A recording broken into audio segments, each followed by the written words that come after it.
ஒன்று, நம்ம உடம்புக்குள்ள ஏதாவது தொடர்ந்து வலிகள் இருந்துகிட்ருக்கு, ஒரு இடுப்பு வலி இருக்குது, அடிக்கடி தலைவலி வந்து உண்டாகுது, கழுத்தில் வந்து வலி இருந்துகிட்டே இருக்குது.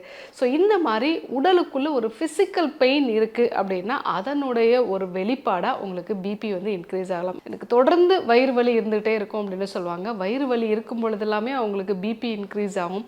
ஸோ தொடர்ந்து அந்த பிரச்சனை இருக்கும் பொழுது அவங்களுக்கு பிபி அதிகமாகிட்டே இருக்குது. இந்த வயிறு வலியை சரி செஞ்ச பிறகு அவங்களுடைய பிபி வந்து முழுமையாக குணமடைஞ்சிருச்சு. ஸோ அது மாதிரி உடம்புக்குள்ளே ஒரு ஃபிசிக்கல் பெயின் இருக்குது அப்படின்னா அதனோட ஒரு சிம்டமாக உங்களுக்கு பிபி இன்க்ரீஸ் ஆகலாம்.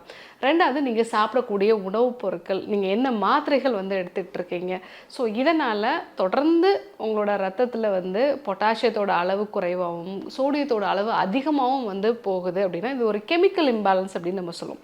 இதனால் கூட உங்களுக்கு பிபி இன்க்ரீஸ் ஆகலாம். இன்றைக்கி நிறைய ஜங்க் ஃபுட் சாப்பிட்றது, உப்பு சேர்ந்த உணவுப் பொருட்களை நிறைய எடுத்துக்கிறது, ஸோ அதே மாதிரி ப்ரிசர்வேட்டிவ் இருந்த உணவுப் பொருட்கள் எல்லாமே நம்ம எடுத்துக்கிறது, இந்த காரணங்களால் கெமிக்கல் இம்பேலன்ஸ் உண்டாகுது. இதனால தான் நிறைய பேருக்கு பிபி அதிகமாகுது.